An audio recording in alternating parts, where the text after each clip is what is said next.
Hi hello friends, welcome back to media talks. நான் உங்கள் மௌனிகா. இன்றைக்கி மார்னிங் எபிசோட் கொஞ்சம் டிலேவாக தான் வந்துச்சு ஹாட் ஸ்டார்லேயே. அதனால் மார்னிங் பார்க்க முடியல. இப்போ தான் நான் பார்த்தேன் எபிசோட்ஸுமே ஆஃப்டர்நூன் லஞ்சுக்கு வரும்போது. எபிசோட் பார்க்கும்போது எனக்கே பார்த்திங்கன்னா என்னடா ப்ரொமோவில் ஒரு அடியிலே விட்டுட்டாங்களே, சிம்பிளாக விட்டுட்டாங்களே அப்படின்ற மாதிரி தான் நம்மளுமே ஃபீல் பண்ணோம்.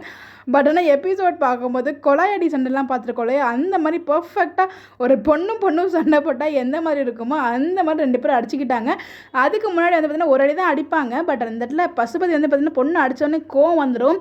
என் பொண்ணை நீ அடிச்சிருவே அப்படிங்கிற மாதிரி சண்டைக்கு போவார். முடிஞ்சால் என்ன அவளை என்ன அடிக்கிறேன், உன்னையே நான் அடிப்பேன் அப்படிங்கிற மாதிரி நம்ம காவேரி சொல்லுவாங்க.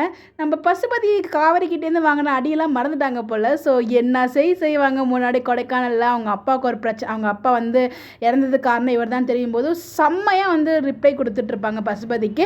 பட் இப்போ தான் கொஞ்சம் பார்த்திங்கன்னா அமைதியாக இருந்துட்டு இருக்காங்க. ஸோ திருப்பியும் ஒரு பழைய மாதிரி காவேரியை பார்க்க முடிச்சு. இன்றைக்கி எபிசோடில் செம்ம ஃபயராக அவ்வளோ சண்டை போடுவாங்க. ஸோ இந்த இடத்துல பசுபதி வேறு கம்ப்ளைண்ட் கொடுக்கணும் அப்படிங்கிற மாதிரிலாம் சொல்லிட்டு இருப்பாங்க. பட் கொடுக்க மாட்டாரு, சும்மா உருட்டிட்டு இருப்பாரு. இன்றைக்கி ஃபுல் எபிசோடில் விஜய் காமிக்கவே இல்லை. ஸோ தாத்தாவும் வக்கீலும் போய் பேசும்போது கூட காமிக்கவே இல்லை. இங்கே உள்ள பிரச்சனை நடந்துகிட்ருக்கு. அங்கே மாமாவும் வெண்ணிலாவும் பார்த்திங்கன்னா சைலண்டாக தான் நின்றுட்டுருக்காங்க. என்ன தான் நடக்குது அப்படின்னு புரிஞ்சு நிற்கிறாங்களா புரியாமல் நிற்கிறாங்களான்னு எனக்கு ஒன்றுமே புரியல. வெண்ணிலாவுக்கு உண்மையெல்லாம் தெரிஞ்சு கம்ப்ளைண்ட் கொடுத்துருக்காங்களா, தெரியாமல் கம்ப்ளைண்ட் கொடுத்துருக்காங்களாங்கிற டவுட்டுமே எனக்கு இருக்குது. அதெல்லாம் நம்ம தனியாக வீடியோவில் பேசுவோம்.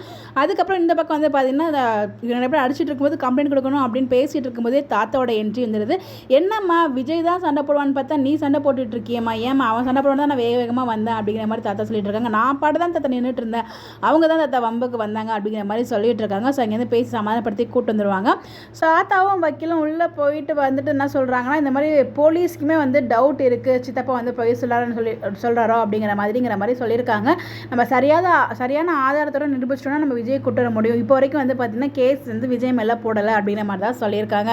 உடனே தான் பார்த்திங்கன்னா காவேரி தாத்தா கூட்டாங்க போகிறாங்க சித்தி வீட்டுக்கு. ஸோ சித்தி அங்கே நம்ம எதிர்பார்த்த மாதிரி தான். அங்கே அதுக்கு முன்னாடி இங்கெல்லாம் வரலாம் இல்லை, நம்ம கூட வந்துடுவாங்களோன்னு நினச்சோம். பட் அங்கே வீட்லேயே சொல்லிட்டாங்க, வளர்ப்பு பையனுக்காக சொந்த பிள்ளையோட வாழ்க்கையை விட்டு கொடுத்துடாத அப்படிங்கிற மாதிரி சொல்லி இதை மிரட்டி விட்டு வச்சுட்டு போயிருப்பார் போல். பட் ஆனாலும் சித்தி போலீஸ் ஸ்டேஷன் வராங்க. நமக்கு ஷூட்டிங் ஸ்பாட் அப்டேட் கிடச்சிருக்கு.